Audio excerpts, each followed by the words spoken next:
السلام عليكم ورحمة الله وبركاته. إن الحمد لله نحمده ونستعينه ونستغفره ونعوذ بالله من شرور أنفسنا ومن سيئات أعمالنا. من يهده الله فلا مضل له ومن يضلل فلا هادي له. وأشهد أن لا إله إلا الله وحده لا شريك له وأشهد أن محمدا عبده ورسوله صلى الله تعالى عليه وعلى آله وصحبه وسلم تسليما كثيرا. أما بعد، فقد قال الإمام البخاري رحمه الله تعالى: حدثنا عمر بن حفص قال حدثنا أبي قال حدثنا الأعمش قال حدثني شقيق قال عبد الله كأني أنظر إلى النبي صلى الله عليه وسلم يحكي نبيا من الأنبياء ضربه قومه فأدموه وهو يمسح الدم عن وجهه ويقول اللهم اغفر لقومي فإنهم لا يعلمون। সম্মানিত ভাতৃমণ্ডলী, আল্লাহ রাব্বুল আলামিনের প্রশংসা এবং প্রিয় নবী সাল্লাল্লাহু আলাইহি ওয়াসাল্লামের উপর সালাত ও সালামের পর আজ মঙ্গলবার 14 রবিউল আউয়াল 1446 হিজরি মোতাবেক 17 সেপ্টেম্বর 2024 আমাদের ধারাবাহিক আলোচনা সহিহুল বুখারীর নবী রাসূলগণ সম্পর্কীয় হাদিস পর্ব নম্বর 22। এই পর্বের আম্বিয়া রসুলগণ সম্পর্কে যে হাদিসগুলি সহিহ বুখারীতে এই পর্বে নিয়ে এসেছেন, এটি সর্বশেষ পর্ব, 22 নম্বর পর্ব আমাদের। এতে ইনশাআল্লাহ তাআলা দীর্ঘ আমাদের এই পর্বটি শেষ করব, আর তারপরে শুরু হবে কিতাবুল মানাকিব, অর্থাৎ নবী সাল্লাল্লাহু আলাইহি ওয়াসাল্লাম এবং সাহাবায়ে কেরামদের ফাজাইল। তো আল্লাহ রাব্বুল যেন কবুল করেন এবং আমাদের উপকারী জ্ঞান দান করেন আর ভালো আমলের তৌফিক দান করেন। গুনহার কাজ থেকে, আল্লাহর অসন্তুষ্টির কাজ থেকে আল্লাহ বাঁচিয়ে রাখেন। 3477 নম্বর হাদিস ইমাম বুখারী রাহিমাহুল্লাহ বলছেন, এই হাদিসগুলির সম্পর্ক হচ্ছে আগের অধ্যায়ের সাথে, যে অধ্যায়ে আলোচনা করা হয়েছে বনি ইসরাইল সম্পর্কে, আগের যুগের যেসব উম্মতের লোকেরা ছিল তাদের সম্পর্কে, তারই ধারাবাহিকতা। তো 3477 নম্বর হাদিস বর্ণনাকারী হচ্ছেন প্রখ্যাত সাহাবী আব্দুল্লাহ বিন মাসউদ রাদিয়াল্লাহু তাআলা আনহু। তিনি বলছেন, কাআন্নী আনজুরু ইলা নবী সাল্লাল্লাহু আলাইহি ওয়াসাল্লাম, যেন আমি নবী সাল্লাল্লাহু আলাইহি ওয়াসাল্লামের দিকে সচক্ষে দেখছি। দৃশ্যটাকে ফুটিয়ে তোলার জন্য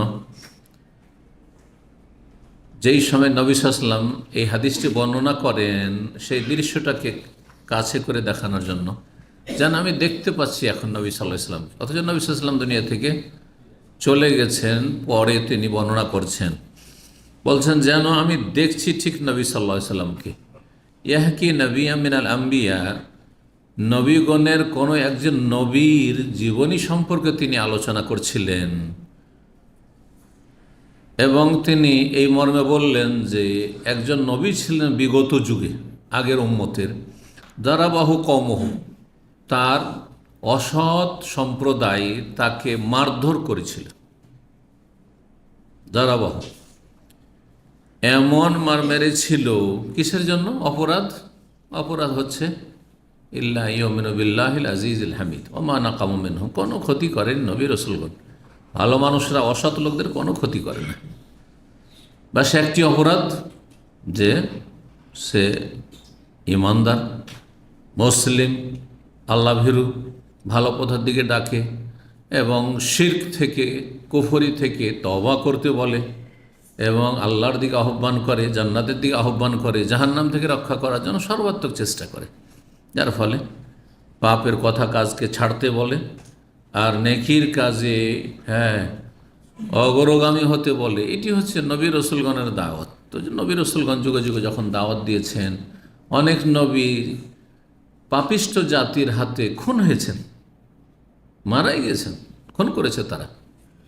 ইয়াকতুলুনান নবিয়্যিন, আল্লাহ কোরআনে বলেছেন, ওয়া ইয়াকতুলুনাল আম্বিয়া, কয়েকটি আয়াতে হয়েছে। নবীদেরকে হত্যা করত আগের পাপিষ্ঠ জাতিরা। মানে ইসরায়েলদের এমন এমন অপরাধী কওম ছিল, সম্প্রদায়, যারা নবীকে হত্যা করত। আর এমনি মানহানি, লাঞ্ছিত করা, মানসিক শারীরিক নির্যাতন করা, মারধর করা, হ্যাঁ, কথা কাজে কষ্ট দেওয়া, এগুলো তো ছিল। জি। তো এই নবীর ঘটনা বর্ণনা করছেন যে তার জাতি তাকে মারধর করেছিল, এমন মারধর করেছিল আদমাও হয়ে যে তাকে রক্তিত করে দিয়েছিল, রক্তিত করে দিয়েছিল। সেই সময় শরীর থেকে রক্ত ঝরতে আছে, ওই নবী বলছেন এম সাহুদ্দাম আনওয়াজহি, তার চেহারায় ঝরে পড়ছে রক্ত, মাথা থেকে, মুখমণ্ডল থেকে। সেসব রক্তগুলিকে তিনি কি করছেন? মুছছেন। জি, মুছছেন, বয়ে পড়েছে সে রক্তকে মুছছেন। আর তিনি কোনো বদদোয়া করছেন না, লানত অভিশাপ দিচ্ছেন না, ধ্বংসের দোয়া করছেন না, বরং হেদায়েতের দোয়া করছেন। আল্লাহ মাগফির কওমি, আল্লাহ আমার এই জাতিকে হেদায়েত কর। ফাইন্নাহু লা ইয়ালামুন, কারণ এরা অবুঝ, এরা জানে না, জান্নাতের মর্ম জানে না, জান্নাতের নিয়ামত সম্পর্কে এদের জ্ঞান নেই, এরা জাহান্নামের শাস্তি সম্পর্কে জানে না।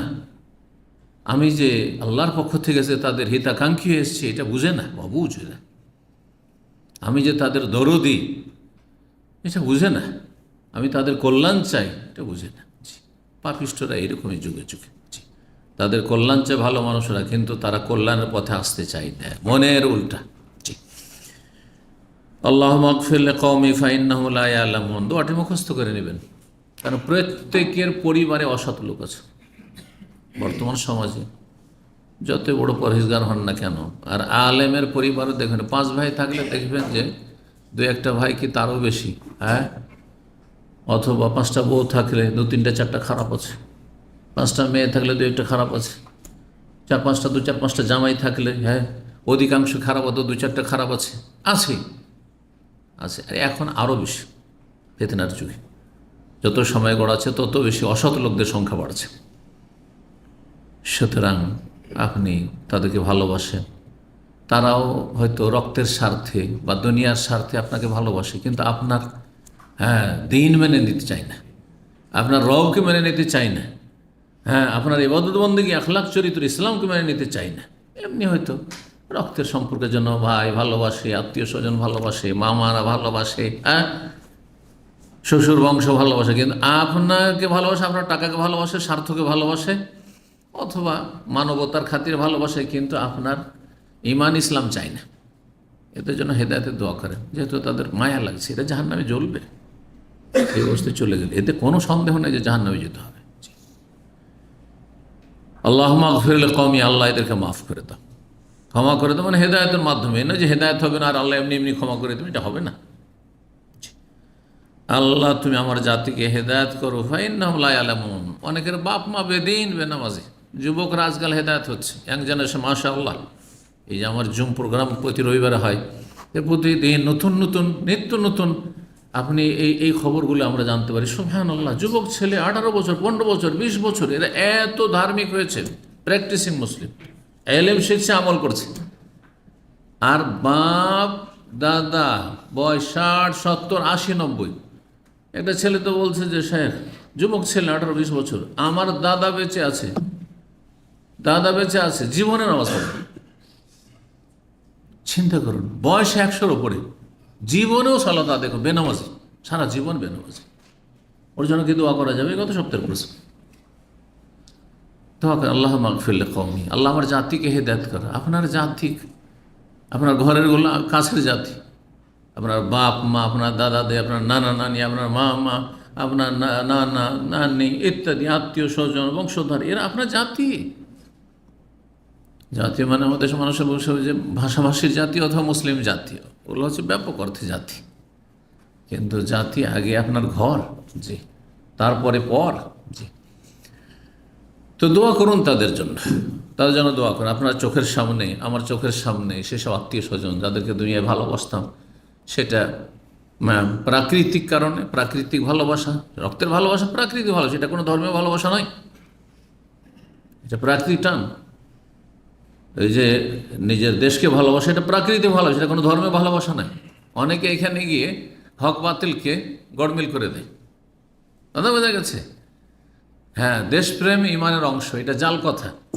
দেশের ভালোবাসা এটা প্রাকৃতিক ভালোবাসা, ন্যাচারাল ভালোবাসা, যেখানে যে গ্রামে যার জন্ম, দেখেন দেশের মধ্যে আবার আপনার ডিস্ট্রিক্টটা প্রাকৃতিকভাবে ভালোবাসেন আপনি অন্য ডিস্ট্রিক্টের তুলনায়, ঠিক না? তার মধ্যে আপনার আপনার আপনার থানা, আপনার গ্রাম, আপনার অঞ্চলটাকে বেশি ভালোবাসেন, আপনার ওই বাড়িটাকে আপনার গ্রামের মধ্যে বেশি ভালোবাসেন, ভিটামাটিটাকে ভালোবাসেন না? এলে কীরকম ভালোবাসা? ধর্মীয়? যদি কেউ ধর্মীয় ভালোবাসা বলে সে গোমরাহ পথভ্রষ্ট, তার মধ্যে জাতীয়তাবাদের পুকুরি আছে না। এটা হচ্ছে প্রাকৃতিক ভালোবাসা। প্রাকৃতিক ভালোবাসা কেমন? যেমন বাঙালি হিসাবে ভাতকে ভালোবাসি, হ্যাঁ, ইলিশ মাছকে ভালোবাসি, হ্যাঁ, গোস্তের তুলনায় মাছকে ভালোবাসি, বোঝা গেছে কি না? ওই রকম ভালোবাসা। পিপাসা লাগলে পানিকে ভালোবাসি, ঠিক আছে না? জি, ক্ষুধা লাগলে খাবারকে ভালোবাসি। এগুলো প্রাকৃতিক ভালোবাসা।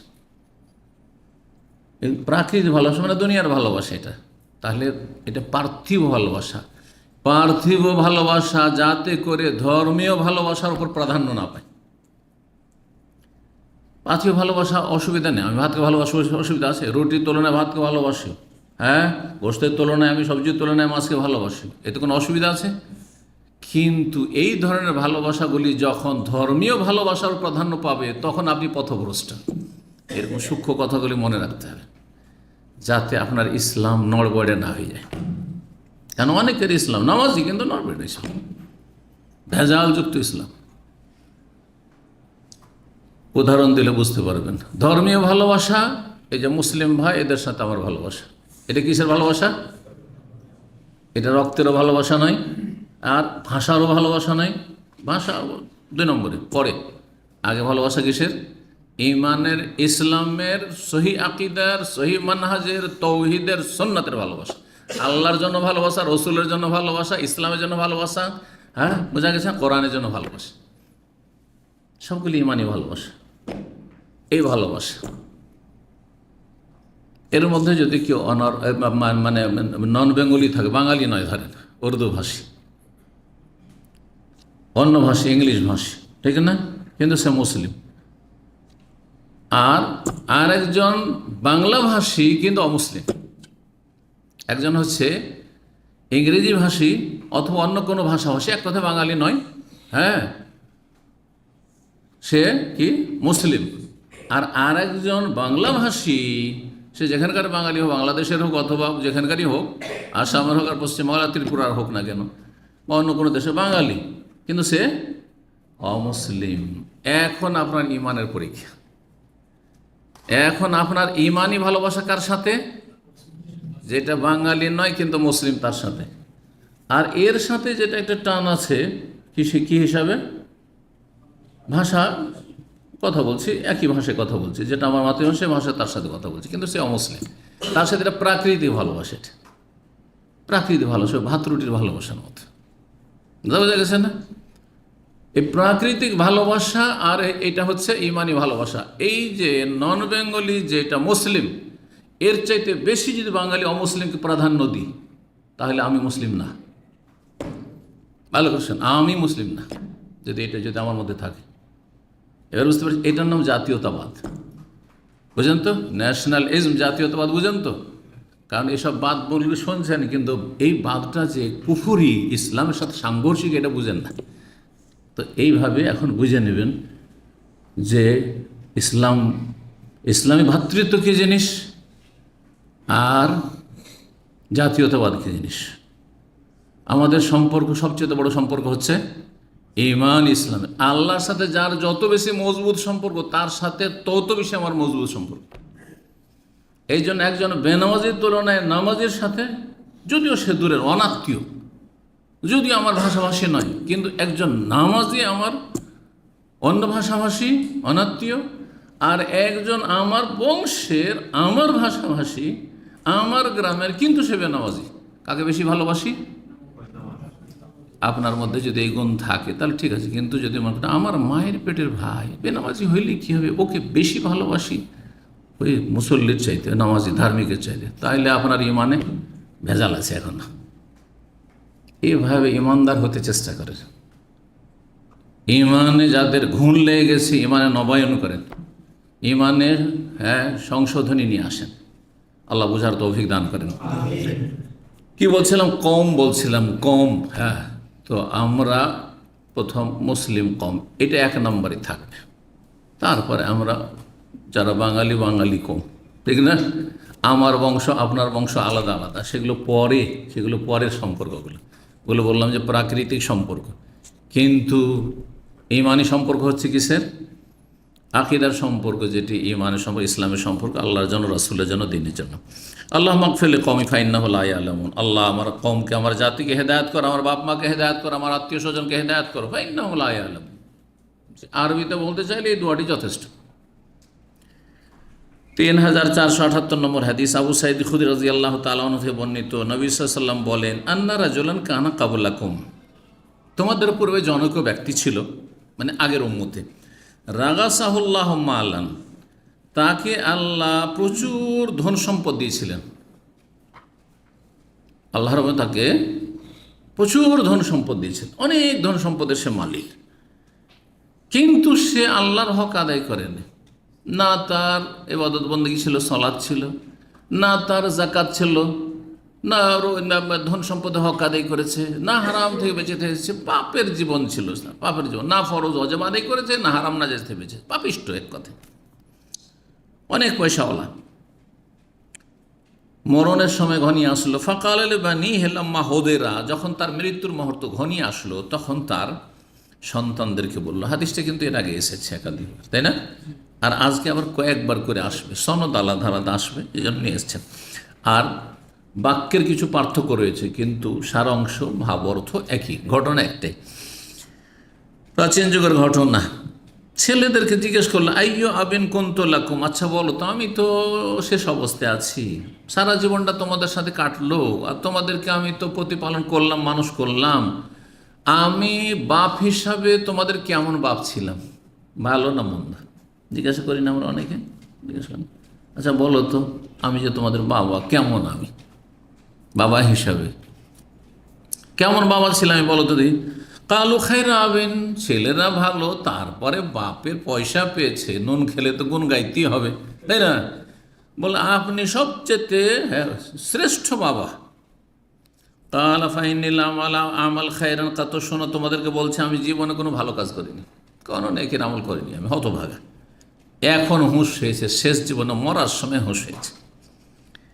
ফায়দা মৃত্যু, সুতরাং আমার খুব ভয় লাগছে, যখন আমি মারা যাবো, ফাহরিকুনি, আমার লাশকে তোমরা জ্বালিয়ে দিও, সুম্মা ইসহাকুনি, তারপরে আমার যে লাশ জ্বালানোর পরে হাড়হাড্ডি কিছু থেকে যাবে সবকে পিষে দিও, যে ছাইটাও আছে ছাইটাও কি করিও, ছাই সহ পিষে দিয়ে।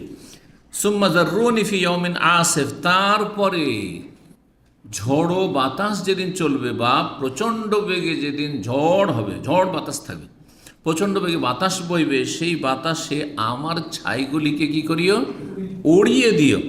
অন্য রিওয়ায়াত রয়েছে যে শুকনো জায়গায় স্থলে উড়াবে না, তোমরা একটা সাগরের কিনারায় চলে যাবে আর সাগরে উড়াবে। এক তো ঝড়ের সময় উড়ানো হলো, তারপর সাগরে উড়িয়ে দাও, যাতে পানিতে ভাসিয়ে নিয়ে চলে যায় কোথায়, একবার নিশ্চিন্ন হয়ে যায়, আল্লাহ ধরতেই না পারে। ও ভেবেছে আল্লাহ ধরতেই পারবে না, এরকম করলে হয়তো। ফাফা আলো, তাই করলো ওসিয়ত মোতাবেক তারা, ছেলেরা। ফাজামাহুল্লাহ আজ, সে যখন মারা গেল আর তার সাথে এসব যখন করা হলো, আল্লাহ তার প্রতিটি অংশকে, শরীরের যা ছিল ছাই সবকে, জমিনকে হুকুম করলেন, অন্য হাদিস আসছে জমিনকে আল্লাহ হুকুম করলেন যে তুমি জমা করে দাও, একত্রিত করলেন আল্লাহ রাব্বুল আলামিন, কোন দিয়ে হও, একত্রিত হও। তারপরে একবারে সুঠাম, হ্যাঁ, একজন মানুষ সে আল্লাহর সামনে দাঁড়াইল।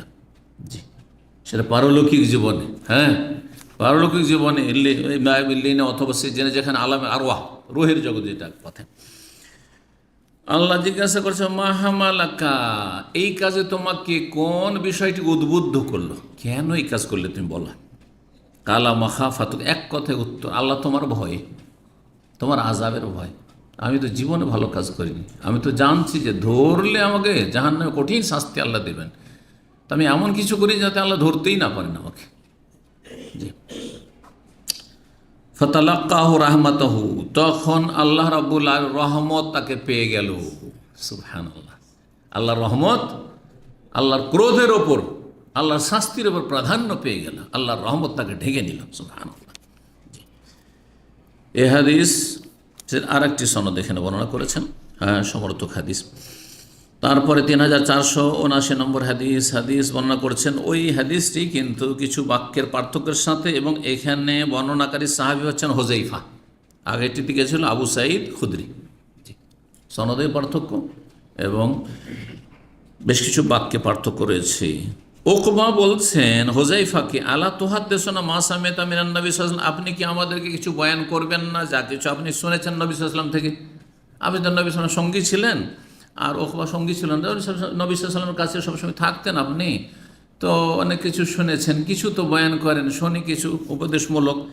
কালা সামি'তু ইয়াকুল, তখন এই হাদিসে বর্ণনা করলেন, আমি নবী সাল্লাল্লাহু আলাইহি ওয়াসাল্লাম বলতে শুনেছি, ইন্না রাজুলান হাযারাহুল মউত, জনৈক ব্যক্তির মরণের সময় উপস্থিত হইল। লাম্মা আয়েসা মিনাল হায়াতে, যখন সে তার জীবন থেকে নিরাশ হয়ে গেল যে আর বাঁচব না, নিশ্চিত যে এই অসুস্থতে আমি আর বাঁচব না। আওসা আহলো, তখন তার পরিবারকে ওসিয়ত করলো। এখানে পরিবার আগের হাদিসে ছিল সন্তান, তাহলে বোঝা গেল যে পরিবার বলতে শুধু স্ত্রী নয়, পরিবার স্ত্রী এবং ছেলে মেয়ে সকলেই পরিবার। এমনকি বাপ মাও সাথে থাকে, তারাও আপনার পরিবারের সদস্য, ফ্যামিলি মেম্বার যেটাকে বলা হয় আজকালকার ভাষায়। যে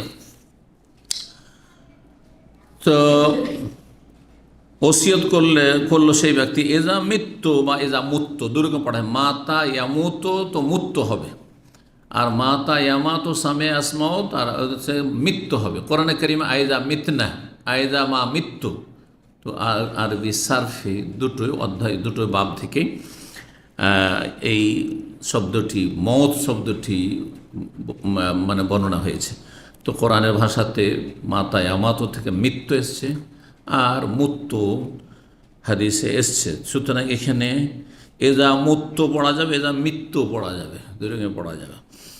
যেমন মুত্ত কুলতো রোজেনে, জি হ্যাঁ, যখন আমি মারা যাবো, ফাজমাউলি হাতাবান কাছে, তখন আমার জন্য অনেকগুলি লাকড়ি কাঠি জমা করিও, মানে লকড়ি, জ্বালানি, লকড়ি লাগবে জ্বালাবার জন্য, কয়লা করার জন্য। সুম্মা আউরু নারান, তারপরে তোমরা আগুন জ্বালিয়ে দিও, সেই কাঠে কি করি, আগুন জ্বালিয়ে দিও। হাত্তা এজা আকালাতাল্লাহমি, দেখবে যখন আমার গোস্তগুলো সব আগুনে খেয়ে ফেলেছে, মানে একবারে জ্বালিয়ে দিয়েছে, শেষ করে দিয়েছে।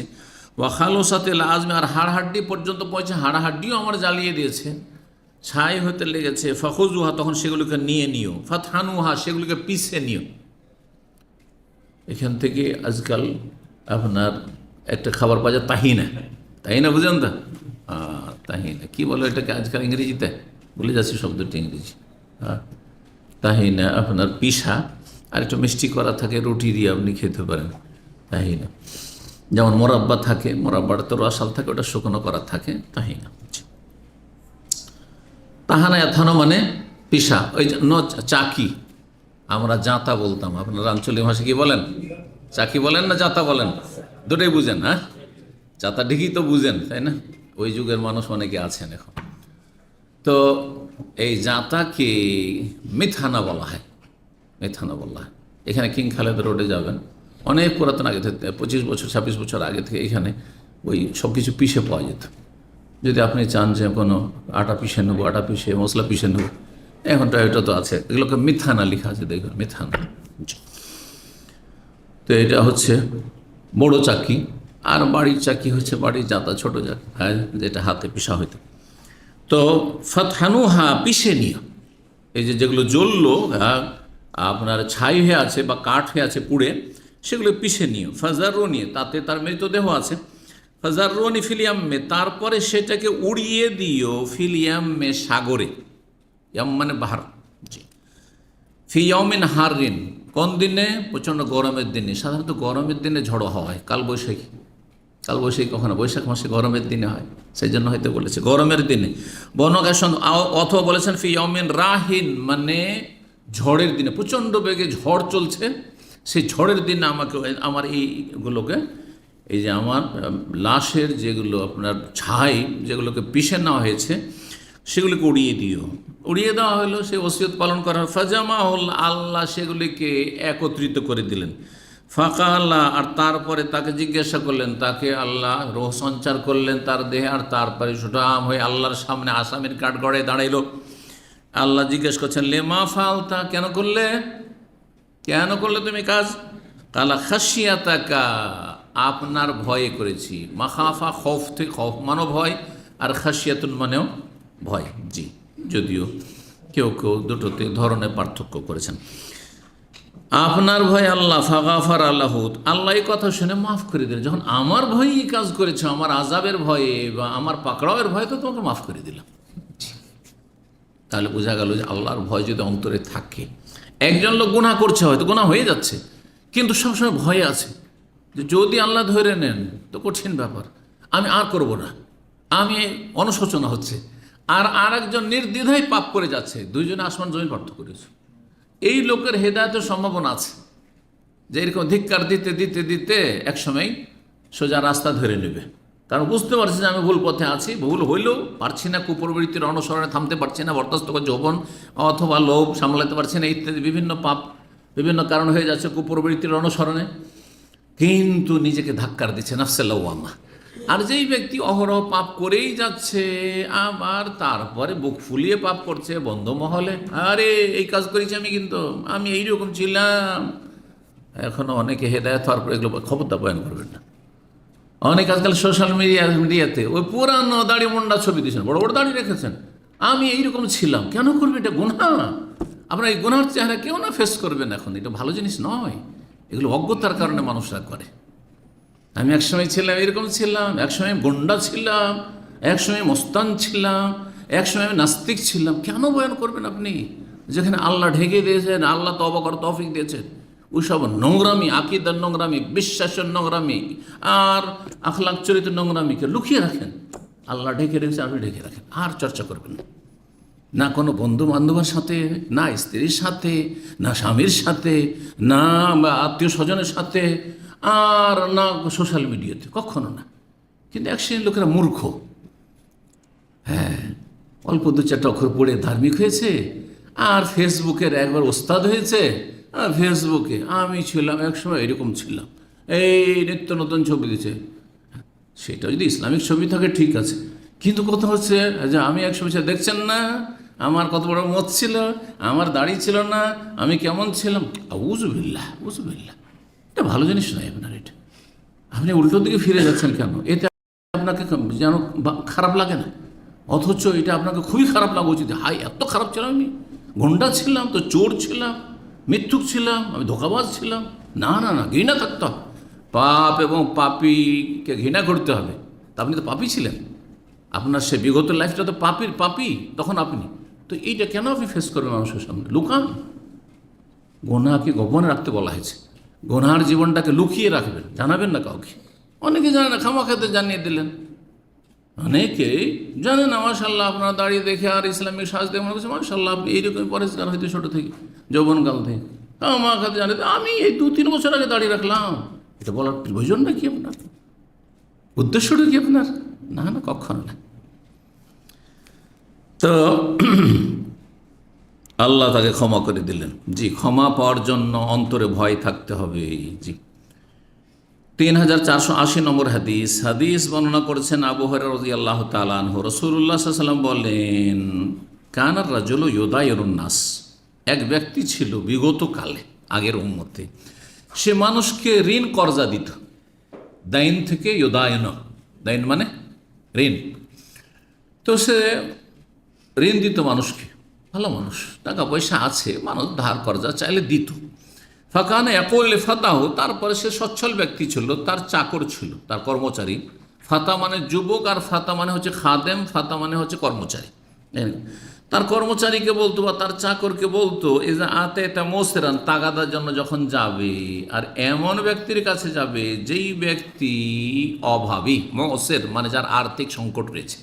ঔসর থেকে, ঔসর মানে কঠিন, আর ইউসর মানে সহজ। ইন্নামাল ঔসরে ইউসরা, আমার পাড়াতে রয়েছে। মানুষের মুশকিলের সাথে আসান, যেমন রাত হয়েছে ভোর হবে, এখন রাত কিনা ভোর হওয়ার আশা করেন না যে কয়েক ঘন্টা পরে ভোর হবে, ঠিক তেমনই মানুষের জীবনে যতই বালা মুসিবত আসুক না কেন, সবসময় আপনি আল্লাহর কাছে সুধারণা রাখবেন। এই বালা মুসিবত চিরস্থায়ী নয়, এই আর্থিক সংকট সবসময় থাকবে না, আমার এই রোগ সবসময় থাকবে না, আমার এই অশান্তি সবসময় থাকবে না, আমার যে পেরেশানি না সবসময় থাকবে না, দূর হয়ে যাবে ইনশাআল্লাহ। সবসময় আল্লাহ সম্পর্কে সুধারণা রাখবেন। আর যদি মনে করেন আল্লাহ যে বিপদে পড়েছি আর জীবনে আর সুখ পাবো না, জীবনে মনে হয় এই বিপদ থেকে মুক্তি পাবো না, তাহলে পাবেন না। কারণ আল্লাহ সম্পর্কে আপনার কুধারণা যে আল্লাহ আমার সাথে এরকমটাই করবেন, হয়তো একবার ফেঁসেছি তো আর মনে হয় আর আল্লাহ উদ্ধার করবেন না, তাই না? নেগেটিভ চিন্তা। আজকালকার বেদিনগুলো এই কথাগুলি বলছে, হ্যাঁ, মানুষের মনোবলকে শক্তিশালী করার জন্য কিছু আজকালকার দিচ্ছে, আপনার শিক্ষা দিচ্ছে। তারা কিন্তু দিন ধর্মে বিশ্বাসী নয়, বেদিনেরা, কিন্তু সবসময় পজিটিভ হবেন বলছেন না। এই পজিটিভ আর নেগেটিভ না বলতে বলবেন হুসনুজ্জান্ন বিল্লাহ, আল্লাহ সম্পর্কে সুধারণা রাখবেন, আল্লাহ আমার সবসময় ভালো করবেন। আর সুউজ্জান বিল্লাহ, আল্লাহ সম্পর্কে কুধারণা, যে বিপদে পড়েছি আর কি বাঁচবো, যে অসুখ হয়েছে আর বাঁচবো না, না না কেন বাঁচবো না, আল্লাহ ইচ্ছা করলে সমস্ত রোগ ভালো করতে পারেন, যিনি রোগ দিয়েছেন তিনি রোগ উঠাইতে পারেন। আল্লাহর কাছে ওমাজা আলিকা আল্লাহ বিআজিজ, আল্লাহ করে বলছে কোনো কিছুই মুশকিল না আল্লাহর কাছে। তো যখন তুমি অভাবের কাছে যাবে, ওই চাকরকে বলতো ফাতাজা ওয়াজ আনহু, তাকে ক্ষমা করে দিই আমার পক্ষ থেকে। টাকা পয়সা নাই ভাই, দিতে পারবো না এখন, বা টাকা পয়সা নাই, নিজেই তো অভাবে আছি, তাহলে আমার মালিক বলেছে যে তোমার মাফ। মালিক বড় মানুষ, পয়সাওয়ালা, সরাসরি তাগাদে যেত না, ওই খাদেমকে পাঠাইতো, বাড়ির চাকরকে। আন্না, হতে পারে যে আল্লাহ এই ওসিলাতে আমাকেও আল্লাহ মাফ করে দেবেন। আমি মানুষকে মাফ করব, মানুষের রব আমাকে মাফ করে দেবেন। এই আশাতে গরিবকে তিনি কি করতেন, অভাবীকে মাফ, ঋণ কর্জা মাফ করে দিতেন। আর এখানে এতটুকুই রয়েছে, কিন্তু অন্য হাদিস রয়েছে, যখন তুমি দেখবে যে যার কাছে তাগাদে গিয়েছো সেই ব্যক্তি সচ্ছল, পয়সাওয়ালা, কিন্তু সে নিজের সুবিধা মতো একটু দিতে চায়, ভাই 1 মাস 2 মাস পর দেবো, 6 মাস পর দেব, তো সময় দিও, অসুবিধা নেই, কড়াকড়ি করিও না, কড়াকড়ি করিও না। এইভাবে সে মানুষের সাথে ভালো আচরণ করতো লেনদেনের ক্ষেত্রে। কালা ফালাকি আল্লাহ, সেই ব্যক্তি মারা গেল, আল্লাহর সাথে তার দেখা হইল রুহের জগতে, আল্লাহর সামনে হাজির। ফাতাজাওয়াজ আনহু, আল্লাহ তাকে মাফ করে দিলেন, ক্ষমা করে দিলেন আল্লাহ। কেন? মানুষকে ক্ষমা করার জন্য, যেমন কর্ম তেমন ফল। এই যে প্রবাদটি এখানে প্রযোজ্য, এই হাদিসটি সার কথা হচ্ছে কামা তাদিন তোদান, আরবিতে যেমন কর্ম তেমন। তুমি ভালো ভালো আচরণ করবে, আল্লাহ তোমার সাথে ভালো আচরণ করবে। তুমি মানুষের উপকার করবে, আল্লাহ তোমার উপকার করবে। তুমি মানুষের জন্য হালকা করবে, আল্লাহ তোমার জন্য হালকা করবেন। জি। 3481 নম্বর হাদিস, আবু হুরায়রা রাদিয়াল্লাহু তাআলা আনহু থেকে বর্ণিত, তিনি বলছেন নবী সাল্লাল্লাহু আলাইহি ওয়াসাল্লাম বলেন কানা রাজুল ইউসরিফ আলা নাফসিহি। ওই আগের হাদিসটি আসছে অন্য ভাষা দিয়ে, এখানে আবু হুরায়রা বর্ণনা করছেন। হুযায়ফা ছিলেন, তার আগে আবু সাঈদ, ওই যে জ্বালাতে বলেছিল তার মৃতদেহ, লাশ। বলছেন যে নবী সাল্লাল্লাহু আলাইহি ওয়াসাল্লাম বলছেন কানা রাজুলুন, জনক ব্যক্তি ছিল প্রাচীন যুগে, ইউসরিফ আলা নাফসি, সে নিজের উপর খুব সীমা লঙ্ঘন করেছে, জুলম অত্যাচার করেছে, এই মানে অনেক গুনাহ করেছে, আল্লাহর হক নষ্ট করেছে, মানুষের হক নষ্ট করেছে, অনেক পাপ করেছে। ফালাম্মা হাযারাহুল মাউত, যখন তার মরণের সময় উপস্থিত হইল, কাল আলে বানিহে, তার সন্তানদেরকে বলল, ইজা আনা মৃত্যু বা মুত্তু, যখন আমি মারা যাব, ফাহরিকুনি, আমাকে জ্বালিয়ে দিও, সুম্মা থানুনি, তারপর আমাকে পিষে নিও, মানে আমার মৃতদেহকে, লাশকে পিষে নিও জ্বালিয়ে, সুম্মা জাররুনি ফির রিহে, তারপরে আমাকে উড়িয়ে দিও ঝড়ো বাতাসে বা ঝড়ের সময়। ফাওয়াল্লাহি, আল্লাহর কসম করে বলছি, লাইন কাদার আল্লাহ আলিয়া, যদি আল্লাহ আমার ওপর সক্ষম হয়ে যান, মানে আমাকে ধরে নিতে পারেন, তাহলে ওর ধারণা এইভাবে করলে আল্লাহ ধরতে হয়তো পারবেন না। এটা তো আকীদার সমস্যা, তাই না? এটা কুফরি কথা নয়। কেউ যদি বলে আল্লাহ আমাকে ধরতে পারবেন না, আমি যদি লোহার সন্দুকে ঢুকে যাই তো মালাকুল মত আমাকে খুঁজে পাবে না, এটা কথা চলবে? মালাকুল মত আল্লাহর পক্ষ থেকে, আল্লাহ বলে দেবেন যে অমুক জায়গায় আছে, তাই না? মালাকুল মত আল্লাহ বলতে নয়, যদি আল্লাহ না জানান তো। জি, ঠিক কিনা?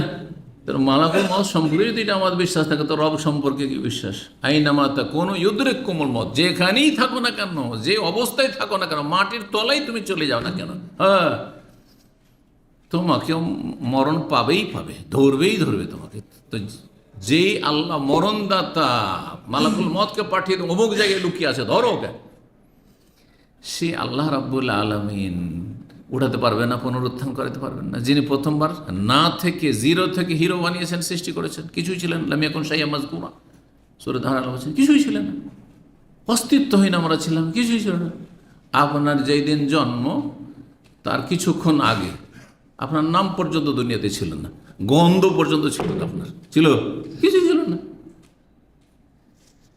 তো সে আল্লাহ নিয়ে আসতে সক্ষম, কিন্তু এ বলছে আল্লাহ আমাকে যদি ধরে নেয় তাহলে তো কঠিন ব্যাপার, সেজন্য এরকম করবে যাতে ধরতে না পারে। তাহলে তো কুফরি কথা, তো কাফের আল্লাহ মাফ করে দিলেন কুফরি আকিদার উপর। জি, কখনো কখনো এরকম অজ্ঞতা যদি থাকে, আর সেই অজ্ঞতা এই নয় যে আল্লাহকে অস্বীকার করে, আল্লাহর ভয়, আল্লাহর ভয়, দেখে আল্লাহর ভয়, প্রচণ্ড ভয়। এই আল্লাহর ভয় একদিকে তার নেক আমল, আর একদিকে অজ্ঞতার কারণে সে আকীদা পরিপন্থী কথা বলছে যে আল্লাহ যদি আমাকে ধরে নেয় সেই জন্য আল্লাহ মাফ করেছে। তো কোনো কোনো ক্ষেত্রে আকীদার ক্ষেত্রেও আল্লাহ হয়তো অজ্ঞতার কারণে ছাড় দিতে পারেন, এই হাদিসটা প্রমাণ করে। আর কেউ কেউ বলেছেন কাদারা মানে আল্লাহ সক্ষম হওয়া নয়, কাদারার কয়েকটি অর্থ হয়। কাদারা মানে সুপরিমিত করা, এখান থেকে তকদির, ওর মানে তো সক্ষম নয়। ইন্না কুল্লা শাইইন খালাকনাহু বিকাদার, আমি সব কিছুকে সুপরিমিত করে সৃষ্টি করেছি, মানে তকদিরের সাথে সৃষ্টি, সব কিছুর তকদির রয়েছে। তো কাদার মানে একটা পরিমাণ নির্ধারণ। উর্দু ভাষাতেও একটা পরিমাণকে মেকদার বলা হয়। ইসকি মেকদার क्या है আরবি থেকে। তাহলে কাদার মানে পরিমাণ হয়, সুপরিমিত করা হয়। কাদার মানে সংকীর্ণ করা, সংকুচিত করা। তারা আবার এই যে ছেড়ে দিলেন, সংকুচিত হয়ে গেল। অথবা দরজা পুরো খোলা ছিল, দিলেন বন্ধ করে, একবার এতটুকু খোলা রাখলেন যাতে কোনো লোক ঢুকতে না পারে, হ্যাঁ, কিন্তু একটু খোলা আছে, এটা সংকুচিত করা। সংকুচিত করার আরবি হচ্ছে কাদার। সূরা ওয়াল ফজর ওয়া লায়ালিন, আর সূরা ফজর পড়ে দেখেন, ওতে বুঝছেন আল্লাহ মানুষকে দুইভাবে পরীক্ষা করেন, সুখ সচ্ছলতা দিয়ে, টাকা পয়সা দিয়েও পরীক্ষা করেন, আর অভাব দিয়েও পরীক্ষা করেন। ফাআম্মাল ইনসানু ইযা মাবতালাহু ফাকাদারা আলাইহি রিজকাহু, মানুষকে যখন আল্লাহ পরীক্ষা করেন, ইবতিলা পরীক্ষা করেন কি দিয়ে? ফাকাদারা আলাইহি রিজকাহু, তার রিজিককে আল্লাহ সংকুচিত করে দেন। ছিল বেতন ৩,০০০, আর হঠাৎ করে এক্সিট লাগলো, দেশে কি ১ পয়সা ইনকাম না, গোটা মাস চলে গেল, একটা টাকাও পকেটে নেই। রিজিক কীভাবে সংকুচিত হয়ে গেল? অথবা হঠাৎ করে কোম্পানি এমন ডাউন হইলো, বললো যে বেতন 50, ১,৫০০ এখন, না ১,০০০, পোষায় থাকো, না নতুন লোক নিয়ে আসবো, নতুন কন্ট্রাক্ট। হচ্ছে না, হচ্ছে না। কাদার আলী রিজক, সংকুচিত আল্লাহ করে দিলেন। এটা টাকা পয়সার রিজিক, আয়ুর রিজিক, আয়ুর রিজিক আল্লাহ সংকুচিত। কাউকে আল্লাহ ৮০ বছর ১০০ বছর বয়স দিয়েছেন, কারো ৩০ বছরের শেষ, ২০ বছরের শেষ, সংকুচিত। তার এই আয়ুর রিজিক আল্লাহ, এটাও রিজিক মানে অংশ, সংকুচিত। তো সংকুচিত করার ক্ষেত্রে কাদারা, তাহলে কাদারা একটি অর্থ হচ্ছে সংকুচিত করা। কাদারা একটি অর্থ হচ্ছে কুদরত থেকে। কুদরত মানে, কুদরত মানে কি? কুদরত মানে বুঝেন না, সেটা বাংলায় ব্যবহার হয়। মহান কুদরতের মালিক আল্লাহ মানে কি? ক্ষমতা। কিছুই বুঝেন না, আস্তাগফিরুল্লাহ, কুদরত বুঝেন না, না ভয়ে ভয়ে সব যে কুদরত মানে কি। আল্লাহ কাদের বা কাদির, আল্লাহর নাম কি? কাদির মানে কি? ক্ষমতাবান। ইন্নাল্লাহ আলা কুল্লি শাইইন, এটা তো আপনারা সবসময় বলেন, আল্লাহ সব কিছুর ওপর ক্ষমতাবান, হ্যাঁ, সর্বশক্তিমান। আর আয়াত হচ্ছে ইন্নাল্লাহ আলা কুল্লি শাইইন কাদির। আর কুদরত মানে বলতে পারেন, কুদরত ওখান থেকে কুদরত। তো কাদারা একদরে মানে ক্ষমতা, কাদারা মানে সংকুচিত করা, আর কাদারা মানে হচ্ছে পরিমাণ নির্ধারণ করা। তিনটি অর্থ মানে শুনে একই, একবারে সেম সেম, কাফ দাল রা, কাফ দাল রা। তাহলে কোনখানে কোন তর্জমা করব? হ্যাঁ, শুধু আরবি জানলে হবে না, কোনখানে কোন তর্জমাটি ফিট হবে এটাও জানতে হবে, এতটা যোগ্যতা থাকতে হবে। এইখানে দ্বিতীয় অর্থ চলতে পারে, লাইন কাদার আল্লাহ আলাইয়া, যদি আল্লাহ আমার জন্য সংকুচিত করে দেন, মানে আমার আগামী জীবনটাকে সংকুচিত এমন করলেন যে আল্লাহ একবারে এক একটি করে আমার হিসাব নেওয়া শুরু করে, ধরেন যদি আমাকে, আমার জীবনটাকে সংকুচিত যদি করে দেন, আর আমি মরার পরে গিয়ে ফেঁসে গেলাম, আল্লাহ যদি ফাঁসিয়ে দেন, এই লাইন কাদার আল্লাহ আলী। তাহলে কিন্তু তখন এই আকীদা পরিপন্থী বিষয় না। আল্লাহ যদি ছেড়ে দেন যে যা পাপ করেছে ওর অন্তরে ভয় আছে, ধরবো না, যা তোকে জান্নাত দিয়ে দিলাম, যা। অনেক সময় অপরাধী অপরাধ করার পরে এদিক সেদিক লুকিয়ে বেড়ায়, মালিকের সামনে আসেন। ছেলেমেয়েরা অপরাধ করেছে, কিছু বুঝতে পারছে যে বাবার সামনে গেলে হয়তো কি জানি জেনে নিয়েছে, নাকি ও একটু আড়ে আড়ে থাকে, দূরে দূরে থাকে, পালিয়ে পালিয়ে থাকে না। হ্যাঁ, যখন ডাক দেবেন তখন আক্কেল গুড়ুম, বুঝেন না, আক্কেল গুড়ুম, একবারে ভয়ে ভিতর কেঁপে উঠেছে। আমার এক ওস্তাদ ছিলেন রাহমাহুল্লাহ তাআলা, আবার শেখ আকরামুজ্জামানের আপন মামা। তো উনি বলছে আমার বাড়িতে একটা চাকর ছিল, হ্যাঁ 10-12 বছরের ছেলে, 13 বছরের ছেলে, বাড়িতে চাকর ছিল, নাবালক ছেলে। তো মাঝে মাঝে চুরি করে কিছু ভালো লাগলে খেয়ে নিত। মালিককে বলবো, মালিকনিকে বলবো, ভয়ে বলেও না, আর খেতে দিবে কি দিবে না, হয়তো ওর ছেলেরাই খেয়ে নিবে, আমি খেতে পাবো না, চাকর যা হয়তো খেয়ে মাঝে মাঝে এরকম করে। তো একদিন একটা কলা রাখা ছিল, বাড়ির গল্প বয়ান করছে, একটা কলা রাখা ছিল, ও চাকরকে মনটা চেয়েছে যে একটা কলা খাবো, কলাটা খেয়ে নিয়েছে। আর তারপরে অন্য কাজের জন্য মালিকনি ওই যে যিনি আলেম তার ওয়াইফ ডেকেছে, ওর ছেলেটার নাম ছিল আদু, আমাদের দেশের লোকে তো আবার বিকৃত করে নাম বলে আদু।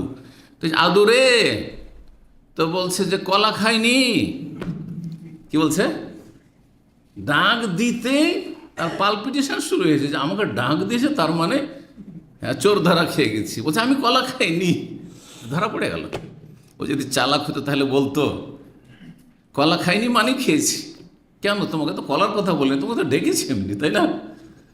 কিন্তু এতটুকু বুঝ থাকলে তো চোরের মন পুলিশ পুলিশ কথাটা আছে না আমাদের দেশে, চোরের মন পুলিশ পুলিশ।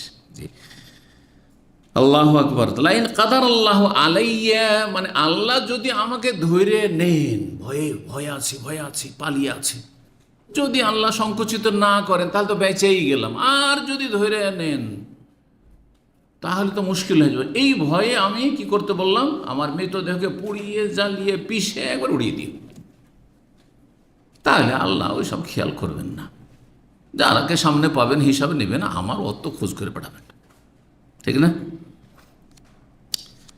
আর কাদারা যদি পড়া যেত, যেমনটা বললাম যে মানুষের কখনো কখনো অজ্ঞতা আকীদাই হইল, মৌলিক বিশ্বাসে হইল, কিন্তু তার মানে এনে যে সব কিছু, একটা লোক নাস্তিক আর বলে আল্লাহ আমি জানতাম না সেই জন্য নাস্তিক হয়ে এসেছি, চলবে? একটা লোক মাজারে সেজদা করেছে, আল্লাহ আমি জানতাম না, ভাবতাম যে মাজারে সেজদা করলে তোমাকে পাবো, হবে? সে জানতে হবে, কারণ কালেমার অর্থটি জানবে না তো। লা ইলাহা ইল্লাল্লাহ মানে কি, আল্লাহ ছাড়া কোনো সত্য মাবুদ নেই, তো তুমি এর ইবাদত কি করে করলে? তুমি সেজদা হচ্ছে সবচেয়ে গুরুত্বপূর্ণ ইবাদত। সেজদার মতো এবাদতে মানুষ নিজেকে এত বেশি নিচে নামিয়ে দেন, অন্য ইবাদতে এত অবনত হইতে হয় না। দান খেরাত করছেন, বুক ফুলি সোজা বসে আছেন, দান করছেন, দাঁড়িয়ে আছেন, দান করছেন, ঠিক না?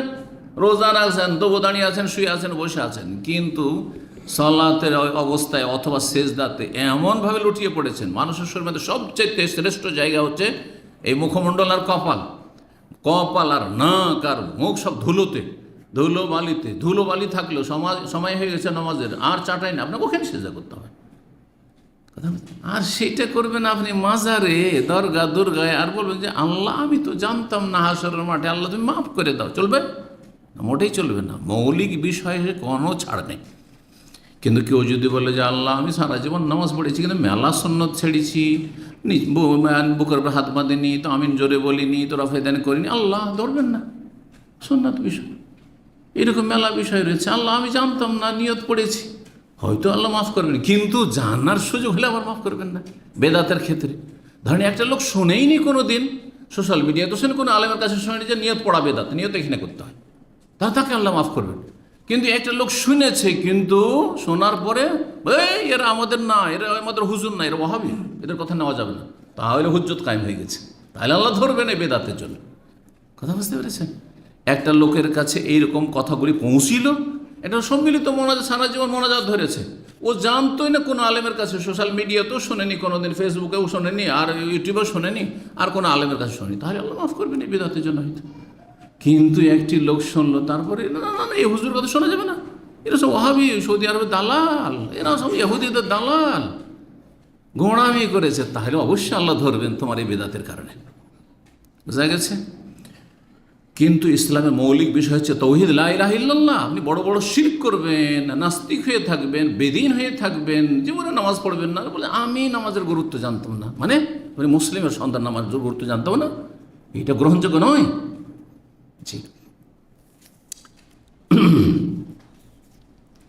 তো বলছেন ওই হাদিসে যে আল্লাহ যদি আমাকে ধরে নেন তো লাইয়াযিবানি আযাবান, এমন আল্লাহ আযাব শাস্তি দেবেন, মা আযাব আহাদ, আল্লাহ আমার মতো কঠিন শাস্তি কাউকে দেবে না, কারণ আমার মতো অপরাধী দুনিয়াতে নেই। অপরাধীরা যদি সত্যি আল্লাহর অন্তরে ভয় হয়, তখন মনে করে যে আমার মতো পাপী তাপি পৃথিবীতে কেউ নেই। ওই রকমই কথাই। ফাল্লাম্মা তা সে যখন মারা গেল, ফইলা বিহিজা লেখা তেমনটাই করা হলো যেমনটা তার ওসিয়ত ছিল। ফামার আল্লাহ তাআলাল আরজা, আল্লাহ জমিনকে নির্দেশ দিলেন, বললেন ইজমাই মা ফিকে মিনহু, এই লোকের যে মৃতদেহের যা কিছু পিষে হে জমিন তোমার মধ্যে উড়িয়ে দেওয়া হয়েছে, সবগুলিকে তুমি একত্রিত করে জমা করে দাও। জমিনকে আল্লাহ নির্দেশ দিলেন, কারণ জমিনে রয়েছে, জলে হোক আর স্থলে হোক। ফাফালা, জমিন তাই করলো, কারণ আল্লাহর হুকুম, আল্লাহ শুনতে হবে জমিনকে। ফাইদা কায়েমুন, তারপরে সে সুন্দর সুঠাম একজন মানুষের রূপ ধারণ করে আল্লাহর সামনে হাজির, দণ্ডায়মান হইল আসামির কাঠগড়ায়। ফাকালা, তখন আল্লাহ জিজ্ঞেস করছেন তাকে রুহের জগতে, মাহা মালাকা আলা মা সানাতা, এই কাজ করার জন্য তোমাকে কোন জিনিসটি উদ্বুদ্ধ করলো, কেন এই কাজ করলে, আর এই উপদেশ দিলে তুমি আমাদেরকে ওসিয়ত করলে। কালা ইয়া রব্বি, হে আমার রব, খাশিয়াতাকা তো কাহামালাতনি, তোমার ভয় আমাকে এই কাজে উদ্বুদ্ধ করেছে। এত ভয় হয়েছে যে আল্লাহ যদি ধরে নেয় তো আমাকে এত কঠিন শাস্তি দেবেন জাহান্নামে, আমার মতো শাস্তি কারো হবে না। এই শাস্তি থেকে রক্ষা পাওয়ার জন্য আমি এই কাজটা করতে বলেছিলাম আমার ছেলেদেরকে। ফাগাফার আল্লাহু, আল্লাহ তার এই ভয়ের নেক আমল, আল্লাহর ভয়, এটি আকীদা, অন্তরের বিশ্বাস, ঈমান, এই ঈমানের বদৌলতে ওসিলাতে আল্লাহ তাকে মাফ করে দিলেন। ওয়াকাল গায়রুহু খাশিয়াতুকার জায়গায় মাখাফাতুকা ইয়া রব, আল্লাহ তোমার ভয়, মাখাফাতুন খৌফুন অথবা খাশিয়াতুন, দুটোর মানে হচ্ছে ভয়, ভীতি। 3482 নম্বর হাদিস বর্ণনা আব্দুল্লাহ বিন উমর রাদিয়াল্লাহু তাআলা আনহু বলছেন, আন্না রাসূলুল্লাহ সাল্লাল্লাহু আলাইহি ওয়াসাল্লাম, রাসূলুল্লাহ সাল্লাল্লাহু আলাইহি ওয়াসাল্লাম বলেন, উযিবাত ইমরাতুন ফি হিররাতিন, পূর্ব যুগে জনৈক মহিলাকে একটি বিড়াল মারার কারণে জাহান্নামে শাস্তি দেওয়া হয়েছে। জি, জাহান্নামে শাস্তি কোথায় দেওয়া হয়েছে? এখন কি জান্নাত জাহান্নামে মানুষ গিয়েছে? কিন্তু জান্নাত জাহান্নামের শাস্তি রয়েছে কোথায়? রুহের জগতে, আত্মার জগতে। এল্লিনে জান্নাতের নিয়ামত রয়েছে, আর সিজ্জিনে জাহান্নামের শাস্তি রয়েছে। রুহের, আর মূলত রুহের ওপর শাস্তি হয়, রুহের ওপর শাস্তি হয়, কারণ রুহটা হচ্ছে আসল শরীরের, আর দেহের সাথে যতদিন দেহ একেবারে সরে নিশ্চিন্ন হয়ে যায় না, মাটিতে মিশে যায়, একটা সম্পর্ক থাকে। এটা হচ্ছে কবরের সাথে সম্পর্ক। এই জন্য এটাকে মানুষকে বোঝানোর জন্য কবর আযাব বলা হয়েছে, কিন্তু মূলত কিসের উপর আযাব হয়? রুহের ওপর। কারণ অনেকে বলবে যে যদি কবরের আযাবই হয় তো দেহটা যতদিন সরতে 6 মাসে, 1 বছর বা 5 বছর যা লাগে, তারপরে 30 বছর পরে তো হাড়হাড্ডি গুঁজো পাওয়া যাবে না হয়তো, তো তাহলে তারপরে আযাব বন্ধ হয়ে যাবে না? যদি অনেক বেশি পাপ থাকে তো বন্ধ হবে না, কারণ আযাব বডির ওপর হচ্ছে না। আর মৃত দেহ কী বা শাস্তি পাবে? একটা মরা মানুষকে যদি টুকরো টুকরো করে কাটেন, কোনো কষ্ট পাবে? তাহলে আসল কষ্টটা পায় কিসে, বা আসল নিয়ামত ভোগ করে কিসে? রুহে, আত্মা। আত্মা হচ্ছে আসল। আত্মা না থাকলে অসাড় শরীর, কিছুই নেই। জি, অথচ মানুষ আত্মার সেবা করে না, আত্মার আহার দেয় না, শরীরের আহার দিচ্ছে। যেই শরীর মারা যাওয়ার পরে কয়েক ঘন্টার মধ্যে এমন সরে যাবে যে আপনাকে যে দুনিয়ার মধ্যে সবচেয়ে বেশি ভালোবাসে, এই স্ত্রী, মা, বাবা, সেও বলবে তাড়াতাড়ি দাফন কর, আর থাকা যাচ্ছে না বাড়িতে, তাড়াতাড়ি দাফন কর। এই যে প্রবাস থেকে যাদের মৃতদেহ নিয়ে যাওয়া হচ্ছে, অনেকেই আবেগে নিয়ে যাচ্ছেন, মূর্খামি করে, আর তারপরে শরীয়ত বিরোধী কাজ করে নিয়ে যাচ্ছেন, কিন্তু নিয়ে গিয়ে বাড়ির উঠানে নিয়ে যেতে পারছেন না, বাইরে থেকে হচ্ছে এত গন্ধ, নিয়ে যাও ওখান থেকে কবরস্থানে। লাভটা কি? কষ্ট দিয়ে এরকম মাইয়াতকে, আর শরীয়ত বিরোধী কাজ করে না, এসব কাজ করবেন না।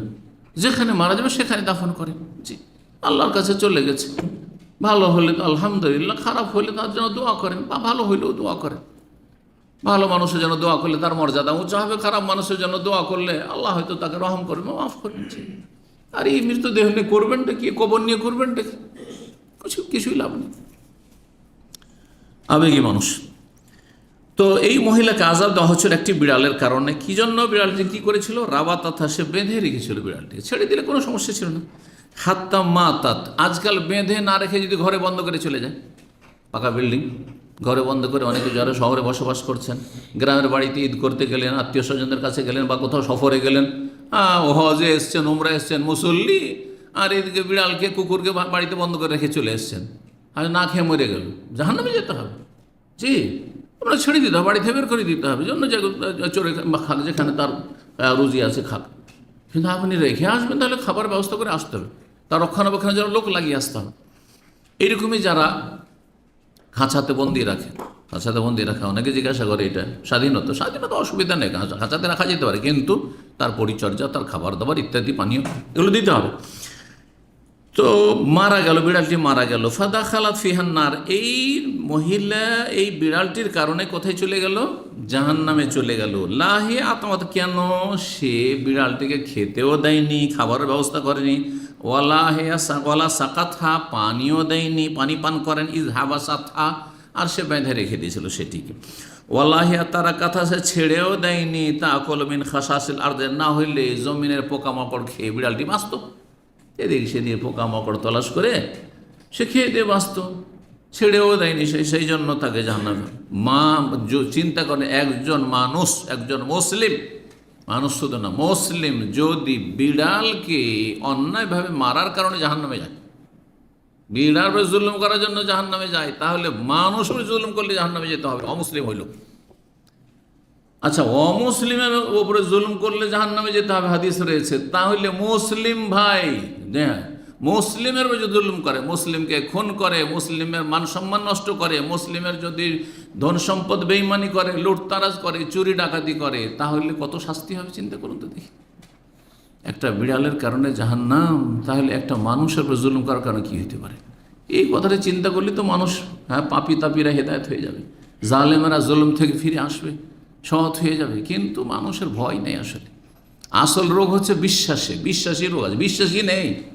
যারা এরকম পাপিষ্ট না, এদের জান্নাতে বিশ্বাস নেই, জাহান্নামে বিশ্বাস নেই, পরকালে বিশ্বাস নেই, আল্লাহর আসামির কাঠগড়ে হাজির হইতো হাসর মাঠে, এইসব বিশ্বাস নেই।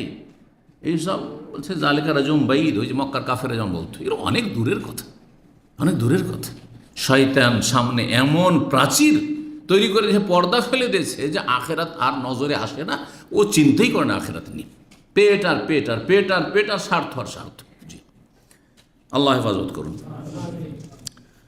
তো এই ছিল হাদিস। 3483 নম্বর হাদিস বর্ণনা করছেন আবু মাসউদ উকবা রাদিয়াল্লাহু তাআলা আনহু, বলছেন কালান নবী সাল্লাল্লাহু আলাইহি ওয়াসাল্লাম, নবী সাল্লাল্লাহু আলাইহি ওয়াসাল্লাম, ইন্না মিম্মা আদরাকান নাস মিন কালামিন নবুওয়াহ, নবীগণের মূল্যবান বাণী থেকে যেসব মানুষরা, জনগণরা যুগে যুগে যেই বাণীটি পেয়েছে, মূল্যবান বাণী পেয়েছে, তার একটি হচ্ছে এযা লাম তাস্তাহি ফাফআল মা শিত বা ফাসনা মা শিত, তুমি যদি নির্লজ্জ হয়ে যাও, লজ্জাহীন হয়ে যাও, তোমার যদি লজ্জা না থাকে, শরম না থাকে, তাহলে তুমি যা ইচ্ছা তাই করতে পারো, যা ইচ্ছা তাই বলতে পারো। মানুষ যখন লজ্জা শরম হারিয়ে ফেলে, তখন সব কিছু করতে পারে। লজ্জা নেই, সুতরাং সে খুন করতে পারবে। লজ্জা নেই, পরের বাড়িঘর বেমানি, জমি জায়গায় বেমানি করে নিতে পারবে। লজ্জা যখন আল্লাহকে লজ্জা করে না, মানুষকে লজ্জা করে না, গ্রামবাসীকে লজ্জা করে না, সমাজকে লজ্জা করে না, তখন জেনা ব্যভিচারও করতে পারবে, সমকামিতায় লিপ্ত হইতে পারবে, নোংরামিও করতে পারবে, ব্লু ফিল্মও করতে পারবে, আর সে আপনার এই ফিল্ম স্টারও হইতে পারবে, সব হইতে পারবে। লজ্জাশীল মানুষ কখনো ফিল্ম স্টার হইতে পারে, আর কখনো গায়ক আর গায়িকা হইতে পারে, আর এইসব কি নামগুলো বলছে, এইসব নোংরামি করতে পারে, সব নোংরামি এগুলো। জি, আর এদেরকে মনে করা হচ্ছে যে আমাদের দেশকে উজ্জ্বল করেছে। নাউজুবিল্লাহ, যেসব মূর্খ লোকেরা, গণ্ড এরা, যারা বলে যে এইসব স্টাররা আর এইসব অমুক তমুক এইসব তারকা, এরা আমার দেশকে উজ্জ্বল করেছে, আর দেশের ভাবমূর্তিকে, আউযুবিল্লাহি মিনাশ শাইতানির রাজিম, এদেরকে শয়তান পেয়ে গেছে, এরা তো নির্লজ্জ। এরা এই নির্লজ্জ কী করে দেশকে সম্মানিত করতে পারে, আর সমাজকে সম্মানিত করতে পারে, জাতিকে সম্মানিত করতে পারে? কখনো না। ইযা লাম তাস্তাহি, যদি লজ্জা না থাকে, ফাফাল মা শিত, যা ইচ্ছা তাই করা, যা ইচ্ছা তাই করা। ন্যাংটা হয়ে ঘুরে বেড়াচ্ছে, লজ্জা নেই সেই জন্য। হাফ প্যান্ট করে ঘুরে বেড়াচ্ছে, কিসের জন্য ঘুরে বেড়াচ্ছে? লজ্জা নেই সেই জন্য। 60 বছর 70 বছর বয়স, তারপর হাফ প্যান্ট করে ঘুরে বেড়াচ্ছে। পেট পিট খুলে ঘুরে বেড়াচ্ছে শাড়ি পরে, কিসের জন্য? লজ্জা নেই সেই জন্য। মাথা খুলে চুল খুলে ঘুরে বেড়াচ্ছে, আপনার কিছুই নেই, মুখ ঢাকা নেই, মাথা ঢাকা নেই, কিছুই নেই, ওড়না নেই, কিচ্ছু নেই, ঘুরে বেড়াচ্ছে। হ্যাঁ, এইসব যুবতী মহিলারা অথবা মহিলারা, লজ্জা নেই সেজন্য, বেহায়া সেজন্য। জি, এই যে আপনার আজকাল আপনার প্রেমের বাজার গরম হয়ে আছে। আজকাল কলেজ ইউনিভার্সিটিতে বয়ফ্রেন্ড আর গার্লফ্রেন্ড ছাড়া কোনো ছেলে মেয়ে নেই, ইল্লা মান রাহিমাল্লাহ। শতকরা একটা পাবেন না আপনি, 1000-এ খুঁজে পাবেন কিনা সন্দেহ আছে। একটা ছেলে ইউনিভার্সিটিতে পড়তো, খুব ধার্মিক ছেলে, তার কোনো গার্লফ্রেন্ড নেই। তো বলছে যখন তখন আমাকে আমার সাথী বন্ধুরা নিয়ে হাসি তামাশা করতো, উপহাস করতো। এটা আজকাল নয়, আজকাল তো আরও বেশি বেড়ে গেছে এই নোংরামি। আজকে থেকে 30 বছর 40 বছর আগের কথা বলছি, আমার ছাত্র জীবনের কথা বলছি। যেহেতু আমার বন্ধু সে মাদ্রাসা লাইফে পড়াশোনা করার পরে কলেজ ইউনিভার্সিটিতে পড়তে গেছে, বলছে আমাকে নিয়ে সবাই হাসি তামাশা, যেন আমি পাগল তাদের কাছে। আরে তোর কোনো গার্লফ্রেন্ড নেই? আর কেমন লোক তুমি, কেমন ছেলে তুমি, ইউনিভার্সিটি পড়ো, হ্যাঁ মাস্টার ডিগ্রি করো, তোমার গার্লফ্রেন্ড নেই? আউযুবিল্লাহ, এই হলো অবস্থা। একটা পরের মেয়েকে নিয়ে ঘুরছেন আপনি, হ্যাঁ, একই রিক্সায় যাচ্ছেন, একই সাথে ঘোরাফেরা করছেন, পার্কে যাচ্ছেন, আউযুবিল্লাহ আউযুবিল্লাহ। জি, নোংরামি এগুলো, লজ্জাহীন। আম্বিয়া রসুলগণ সবাই লজ্জার দাওয়াত, হায়া শরমের দাওয়াত নিয়ে এসছেন। আর যারা লজ্জাহীন তারা আম্বিয়া রসুলগণ থেকে অনেক দূরে, তাদের আদর্শ থেকে অনেক দূরে। প্রাচীন যুগ থেকে নবী রসুলগণ, প্রত্যেক নবী তাহলে এই শিক্ষা দিয়েছেন, ইযা লাম তাস্তাহি ফাসনা মা শিত, লজ্জা নেই, যা পারো তাই কর, সব করতে পারবে। লজ্জা আছে না, একটা পয়সা কারো মারতে পারবে, মানে একটা টাকাও যদি কারো মেরে খেয়ে নিই, তাহলে কোনো সময় বন্ধু মহলে গিয়ে বলবে যে শেখের কাছে একটা টাকা পেতাম, তো কিছুই বললো না, হ্যাঁ 1 টাকা কম দিয়ে দিল। অনেকেই এটিএম দিয়ে বিল দিতে বলে আপনাদেরকে, এই উদাহরণটা দিয়ে তাহলে বুঝবেন। বিল ধরেন এসেছে, হ্যাঁ 111 টাকা 60 পয়সা, কথা বুঝতে পেরেছেন, বা 70 পয়সা। আমি অনেক লোককে দেখেছি, আশ্চর্য, তখন আপনাকে দিচ্ছে 110 টাকা ধরিয়ে দিল, 1 টাকা 60 পয়সা আপনার মেরে নিল, আপনার এটিএম ব্যবহার করলেন, আর আপনাকে, আর নাহলে কমপক্ষে খুব ভালো হলে 111 দিল, ওই যে 60 পয়সা মেরে নিল আপনার, 50 পয়সা 40 পয়সা ওইটা মেরে নিল। কেন দিবেন আপনি 10টা পয়সা, বা কেন দিবেন আপনি? তার এতটুকু লজ্জা হলো না যে যখন 10 পয়সা 20 পয়সা অতিরিক্ত লেগে গেছে, আমি গোটা টাকাটাই দিয়ে দিই, খুচরো না দেবো? হয় খুচরো দেন, আপনি খুচরো করে দেন, আপনি 10 পয়সা 10 পয়সা দেন, আর না হলে পুরো দেন, 112 টাকা দেন আপনি। এটা আমি একটা ছোট উদাহরণ দিলাম, কিন্তু অনেকেই কিন্তু এই ক্ষেত্রে বেহায়া, নির্লজ্জ, লজ্জা শরম নেই। কেন সাথী বন্ধু হোক না কেন, আপনি কম কেন দেবেন? বেশি দেন তাকে। এদিকে 10 টাকা খাওয়াই দিচ্ছেন, 20 টাকা খাওয়াই দিচ্ছেন সাথী বন্ধুকে, আর বিল দেওয়ার সময় আপনি কম করে দেবেন। না না, এটা করবেন না, আপনি 1 পয়সাও খাওয়ায়েন না। এটা কোনো লজ্জার ব্যাপার না যে আমি খাওয়াইতে পারি না কাউকে, আমি কারো খাবো না, আমি খাওয়াইতে পারবো, যেহেতু আমার অভাব আছে, আমার প্রয়োজন আছে টাকা পয়সা। ঠিক আছে, আপনি আপন জায়গায় ভালো মানুষ, বখিল না যদি আপনার অভাব থাকে তাহলে।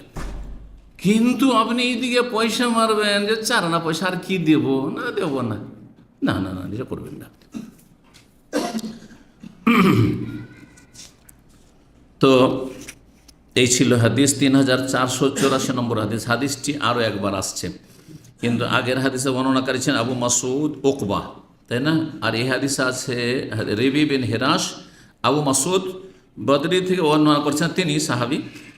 তাহলে তার আগের সনদে ভিন্নতা রয়েছে। যেমন ইমাম বুখারীর ওস্তাদ এখানে আদম, আর আদমের ওস্তাদ হচ্ছেন ইমাম শোবার ওস্তাদ হচ্ছেন মনসুরের ওস্তাদ হচ্ছে রিবি বিন হিরাস। আর এখানে রয়েছে আহমদ বিন ইউনুস, ইমাম বুখারীর ওস্তাদ জোহাইর থেকে, জোহাইর মনসুর থেকে, মনসুরে গিয়ে মিলল। জি, এভাবে, জি, সনদ ভিন্ন ভিন্ন। জি, তারপরে বাক্যের পার্থক্য রয়েছে। এখানে রয়েছে ফাফ আল মাশেতা, ফালা মানে করা, আর ফাসনা সানায় আসনা মানে করা, সানায় আসনা মানে করা। এই জন্য ফ্যাক্টরিকে মাসনা বলছেন আপনার, বলছেন না?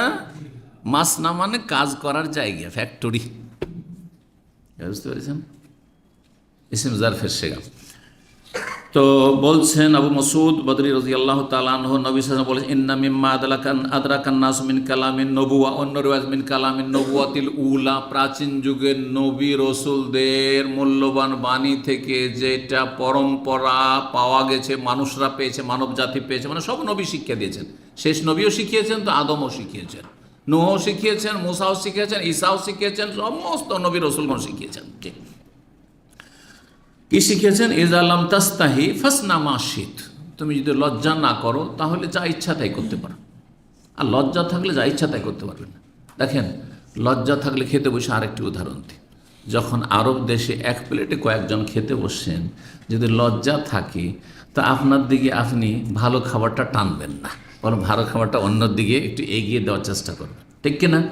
কিন্তু অনেকেই কি খাবে, ওই রানটা খাবে, সেই জন্য প্লেটটা দিল ঘুরিয়ে, হ্যাঁ, অথবা যেটা ভালো জিনিস সেটাকে নিজের দিকে টেনে নিল, হ্যাঁ, অথবা দেখছে চারজন খাচ্ছি রে ভাই, এত আস্তে ধীরে খেলে তো কাজ হবে না, স্পিডে খাওয়া শুরু করে, এমন স্পিডে খাওয়া শুরু করলো যে তোমাকে ফেল করিয়ে দেবো, হ্যাঁ, পাস ফেলের ব্যাপার স্যাপারে, যে কে ফার্স্ট হতে পারে, যেন কম্পিটিশন শুরু হয়েছে।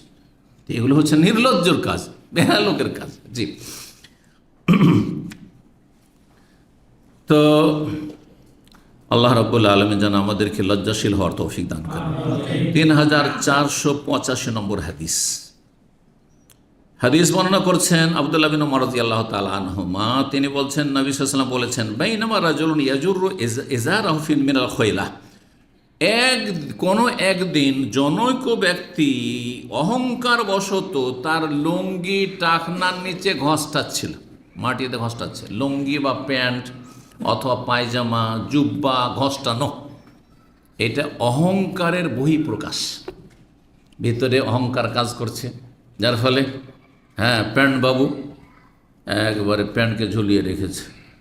আর যদি একটু নামাজি হয় আর আবার ওই রকম প্যান্ট পরে, তাহলে ও দুইমুখী মানুষ। মসজিদে আসলেন, প্যান্টটাকে ফোল্ড করে নিল, আর মসজিদের গেটে বেরিয়ে যখন জুতা পড়ছে তখন প্যান্টটাকে সোজা করে টাকনার নিচে নামিয়ে নিল। মানে যেখানে যেমন সমাজ পরিবেশ সেখানে তার সাথে তাল দিয়ে চলবে। সুতরাং অফিসে গেলে টাকনার নিচের প্যান্ট, আর মসজিদে গেলে তখন প্যান্টটাকে গুটিয়ে নিল। বোঝা গেছে? না না না, এইরকম দ্বিমুখী চরিত্র চলবে না। আপনি মুমিন, সুতরাং টাকনার নিচে কাপড় সর্বদা হারাম, শুধু মসজিদে হারাম না, নামাজের অবস্থায় হারাম, অফিসেও হারাম, বাড়িতেও হারাম, গাড়িতেও হারাম, ঘরেও হারাম, বাইরেও হারাম, সব জায়গায় হারাম। মুসলিম সমাজেও হারাম, কাফের সমাজেও হারাম। আপনি কাফের দেশে বাস করছেন, সেজন্য আপনার জন্য জায়েজ না? মোটেই জায়েজ না। আপনাকে ওকালা ইন্নানি মুসলিমিন, ওকালা ইন্নানি মিনাল মুসলিমিন, স্পষ্ট আপনার আচার আচরণ, লেবাস পোশাক দিন। লেবাস পোশাক মানে বলছি না যে আপনি ইউরোপে গিয়ে জুব্বা পরে বেড়ান, কোনো প্রয়োজন নেই, কিন্তু প্যান্ট পরবেন, ঠিক আছে, ওই দেশের কাছাকাছি থাকেন। কারণ আবার যদি আজব, তাদের জন্য আজব লাগে পোশাক, তো কখনো আপনি জুলমের শিকার হইতে পারেন, আক্রমণ হইতে পারে, আপনার ক্ষয়ক্ষতি হতে পারে, হ্যাঁ, আপনার জীবন নিয়ে টানাটানি হইতে পারে। এগুলো খেয়াল রাখতে হবে। কখনো এটা করবেন না আমি জুব্বা ছাড়বো না, ইন্ডিয়া গেলেও জুব্বা ছাড়বো না, তো আমি ইউরোপ গেলেও জুব্বা ছাড়বো না। আর জুব্বা থোড়ে না বিশেষ সুন্নাত, না না না, এগুলো ভুল বুঝেছেন, মোল্লারা ভুল বুঝিয়েছে। কি কোনটি সুন্নাত? টাকনার ওপরে কাপড় পরতে হবে, এটি সুন্নাত, এটি ফরজ। আপনি প্যান্ট পরলেও টাকনার ওপরে, পায়জামা পরলেও টাকনার ওপরে, জুব্বা পরলেও টাকনার ওপরে, এই নয় যে জুব্বা দিয়ে ঢাকা যাবে। আবার একবার একজন শোনাচ্ছে যে বলছে, একজন আরবি নাকি বলেছে যে জুব্বাতে মাফি মুশকিল হয়। আমার এই ফতো কোত্থেকে আসলো, জুব্বা টাকনার নিচে চলবে আর আপনার প্যান্ট শুধু চলবে না, পায়জামা চলবে না। মূর্খ বুঝেছে যে ওই যে মঞ্জাররা মানে এজারাহু মা আসফালা মিনাল কাবেন মিল এজার, লুঙ্গি। তো বলছে আমার তো লুঙ্গি না, আমার জুব্বা, সেই জন্য। তো ভাই এটাও তো লুঙ্গি না, প্যান্ট তো লুঙ্গি না, তাহলে প্যান্ট বাবুও বলবে যে লুঙ্গি না, পায়জামাওয়ালাও বলবে যে আমার এটা লুঙ্গি না, তাহলে শুধু লুঙ্গি। এজার মানে শরীর না, নিচের শরীরের নিচের ভাগে যেই পোশাকটা পরেন ওটার নাম এজার, সেটা যে আকারে পরেন না কেন, এবার বুঝেছেন? আর কামিজ কোনটার নাম? যেটা শরীরের ওপর হ্যাঁ ভাগে পরবেন আপনি, সেটার নাম কামিজ। সেটা জুব্বাও হইতে পারে, সেটা পাঞ্জাবিও হইতে পারে, সেটা পাকিস্তানি খানড্রেসও হইতে পারে, আবার সেটা শার্ট হইতে পারে, হাফ শার্ট, ফুল শার্ট, চাইনা শার্ট, যেই শার্টই বলেন না কেন, কত রকমের শার্ট, টি শার্ট, যাই হোক না কেন। কথা বুঝতে পেরেছেন? কামিজ মানে ওপরের পোশাক, আর এজার মানে শরীরের নিচের পোশাক। তো বাইনামা রাজুল ইয়াজুরু ইজারাহু মিনাল খয়লা, এক সময় জনৈক ব্যক্তি তার লুঙ্গি কি করছিল, ঘষ্টাচ্ছিল অহংকার বশত, অহংকারের কারণে। আর এটা অহংকারই সাধারণত হয়ে থাকে, সে বলুক আর না বলুক। কে বলে যে আমার মধ্যে অহংকার আছে, অহংকার বলে যে আমার মধ্যে অহংকার আছে, কখনো স্বীকার করবে না, আল্লাহ জানছে অন্তর খবর। হোসেফা বেহি, কে তাহলে অহংকারী নয়? যার অনিচ্ছাকৃত প্যান্টটা নিচে নেমে গেছে, যাদের পেট বড় থাকে বিশেষ করে, হ্যাঁ, অথবা ধরেন প্যান্টের ফিতা ঢিলা হয়ে গেছে আর তারপরে নেমে গেছে, লুঙ্গি যে বাঁধা ছিল মোড়া এখানে, সেটা ঢিলা হয়ে গেছে আর অনিচ্ছাকৃত, অজান্তে নিচে নেমে গেছে, এইটার উপর আর ধরবে না, কারণ এটা অনিচ্ছাকৃত হয়েছে।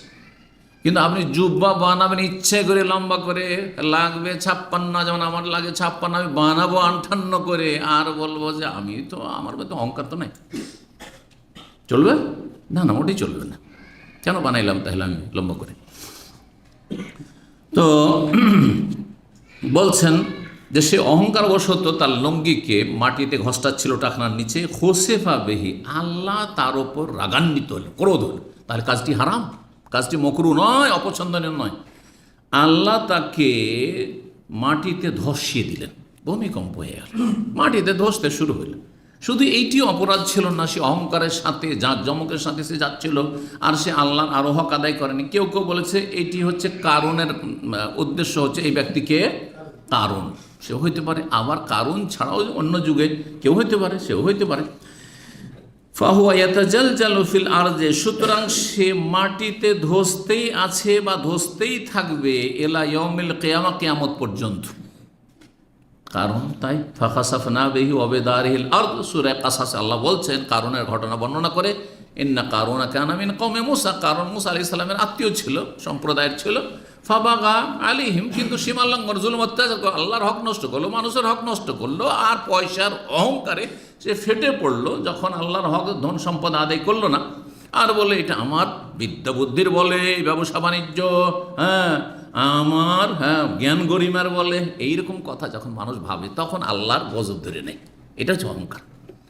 আল্লাহর দান, আপনি সারা দুনিয়ার মালিক হয়ে যান, কিন্তু আল্লাহর দান, আমি যতই বড় আল্লামা হয়ে যাই, আল্লাহর দান, তাহলে আল্লাহ নিয়ামত চেনাবেন না। কিন্তু যখন বলবো যে আমার মতো কেউ নেই, হ্যাঁ আমার মতো প্রেমী কেউ নেই, আমার মতো কোনো আলেম নেই, আমার মতো কেউ বললেওয়ালা নেই, তাহলে আল্লাহর গজব নামবে। তখন কথা বোঝা গেছে? ইন্নামাল আমাল বিনিয়ত, মানুষের আমল নির্ভর করে কিসের উপর? নিয়তের উপর। আলহামদুলিল্লাহ, যা কিছু দিয়েছেন আল্লাহ, আমার কোনো ক্ষমতা ছিল না, জি, তাহলে আল্লাহ রাজি হয়ে যাবেন, আল্লাহ শুকরিয়া আদায় করলেন আপনি অন্তর থেকে। তো ফাখাসাফনা বিহি ওয়া বিদারিহিল আরদ, আল্লাহ বলছেন যে কারণকে আমি ধসিয়ে দিলাম, বিধ্বস্ত করলাম, এবং তার বাড়িকেও ধসিয়ে দিলাম, পুঁতে দিলাম মাটিতে, আর কিয়ামত পর্যন্ত সে ধসতেই থাকবে, ধসতেই থাকবে। জি, এইরকম একাধিক লোক হতে পারে মানব জাতির ইতিহাসে। 3486 নম্বর হাদিস বর্ণনা করছেন আবু হুরায়রা রাদিয়াল্লাহু তাআলা আনহু, বলছেন নাহনুল আখিরুনা সাবিকুনা ইয়াউমাল কিয়ামা, আমরা সর্বশেষ এসেছি, কিন্তু কিয়ামতের দিনে আমরা অগ্রগামী হব। সময়ের দিক থেকে, যুগের দিক থেকে আমরা হচ্ছে শেষ উম্মত, কিন্তু আখিরাতে জান্নাতে আমরা সমস্ত উম্মতের আগে যাব। নবী সাল্লাল্লাহু আলাইহি ওয়াসাল্লামের পেছনে পেছনে সাহাবায়ে কেরাম, তারপরে তখন ধারাবাহিক সিলসিলা, যার যত নেক আমল হবে, তারপরে অন্য উম্মত শুরু হবে, তারপরে অন্য উম্মত শুরু হবে, প্রত্যেক নবী এবং তার সাথে তার উম্মত। বাইদা কুল্লু উম্মাতিন উতুল কিতাব মিন ক্বাবলিনা, তবে বাইদা মানে ইল্লাহ বা গায়রা, ব্যতিক্রম, যে প্রত্যেক জাতিকে আমাদের পূর্বে কিতাব দেওয়া হয়েছে। ইহুদিদেরকে বা বনি ইসরাইল, মূসা আলাইহিস সালামের কওমকে, ইহুদি বলা খুব সূক্ষ্ম কথা নয়, আহলে কিতাব জানে বনি ইসরাইল, মূসা আলাইহিস সালামের উম্মত, তাদেরকে তাওরাত দেওয়া হয়েছে, ঈসা আলাইহিস সালামের উম্মতকে ইনজিল দেওয়া হয়েছে, এইভাবে জবুর দেওয়া আছে দাউদ আলাইহিস সালামের জামানায়। এবার তো বলছে আমাদের পূর্বে তাদেরকে কিতাব দেওয়া হয়েছে, ওউতিনা মিন বাদ, আমাদেরকে কোরআন দেওয়া হয়েছে তাদের পরে, শেষে দেওয়া হয়েছে, কিন্তু আমরা আগে জান্নাতে যাব। ফাহাযাল ইয়াউমুল্লাযী ইখতালাফু ফী, এই জুমার দিন নিয়ে তারা মতবিরোধ করেছিল। তাহলে ইহুদি খ্রিস্টানদেরকে আল্লাহ অপশন দিয়েছিলেন যে সপ্তাহে একটা দিন তোমরা চয়েস করে নাও, কিন্তু জুমার দিনটা ভালো, তারা জুমার দিন নেয়নি, না না শনিবার দেবো। ইহুদিরা শনিবারকে চয়েস করলো, খ্রিস্টানরা বলে ওরা শনিবার নিয়েছেন, আমরা রবিবার নেব। হ্যাঁ, নবী সাল্লাল্লাহু আলাইহি ওয়াসাল্লামকে আল্লাহ তখন জুমার দিন, কারণ আল্লাহ চেয়েছিলেন জুমার দিন দিতে, সবচাইতে শ্রেষ্ঠ উম্মতকে সবচাইতে শ্রেষ্ঠ দিন আল্লাহ দিয়েছেন সপ্তাহের, সৈয়দুল আইয়াম। এবং সাপ্তাহিক ঈদ, একটি হাদিসে রয়েছে যে সাপ্তাহিক ঈদ বলা যেতে পারে এটিকে। এই অর্থে যদি তৃতীয় ঈদ কেউ বলে তাহলে সেটা হচ্ছে ইয়ামুল জুমা, ঈদুল ফিতর, ঈদুল আজহা, আর প্রত্যেক জুমা জুমা হচ্ছে ঈদ। এটা সাপ্তাহিক, বাৎসরিক নয়। জি। আর মিলাদুন্নবীর ঈদ এটি বেদাতি ঈদ, গোমরাহি, জাহান্নামে যাওয়ার কাজ। জি, এটি জান্নাতে যাওয়ার কাজ নয়, কারণ নবী সাল্লাল্লাহু আলাইহি ওয়াসাল্লাম করেননি, তার সাহাবীরা করেননি, আবু হানিফা, শাফি, মালিক, আহমদ করেননি। সুতরাং আপনি নিজেকে হানাফি বলবেন, আর আবু হানিফা করলেন না আপনি করবেন, আর হানাফি থাকবেন, আর কেমন কথা হইল? নবীর উম্মত থাকবেন, বোঝার চেষ্টা করুন, কমপক্ষে অন্তত হানাফি মযহাব তো রক্ষা করুন। জি। তো বলছেন যে তারা যখন মতবিরোধ করলো, ফাকাদান লিল ইয়াহুদ, হ্যাঁ, পরের দিন ইহুদিরা নিল, মানে জুমার পরের দিন কি শনিবার, ইহুদিরা নিল, অবাদ আকাদিন, আর তার পরের দিন নিল কারা? নাসারা, খ্রিস্টানরা নিল। 3487 নম্বর হাদিস। হাদিস বলছে আলা কুল্লে মুসলিমিন ফি কুল্লে সাবাত আইয়াম, আগের সনদের সাথে, এই জন্য আলাদা সনদ নিয়ে আসেননি। তো বলছেন যে প্রত্যেক মুসলিমের দায়িত্ব হচ্ছে প্রত্যেক 7 দিনে ইয়াউমুন, একদিন গোসল করা। কি করবে? একসেলো রাসাহ, মাথা ধৌত করবে, ওয়াজাসাদাহ, শরীরকে ধৌত করবে, মানে সুন্দর করে কমপক্ষে সাপ্তাহিক একটা গোসল করবে। এটা কমের পক্ষে।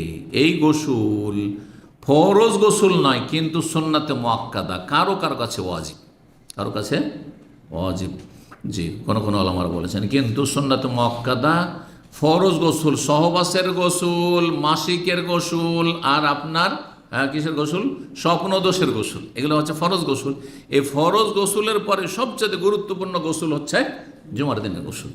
কারণ জুমার দিনে অনেক লোকের একসাথে সমবেত হচ্ছে, আর যত বেশি ভিড় হবে, আর দুপুরবেলা আবার জমা হইতে হচ্ছে, তত বেশি শরীরে গন্ধ ছড়াবে, আর মানুষ কষ্ট পাবে, ফেরেশতারা কষ্ট পাবে।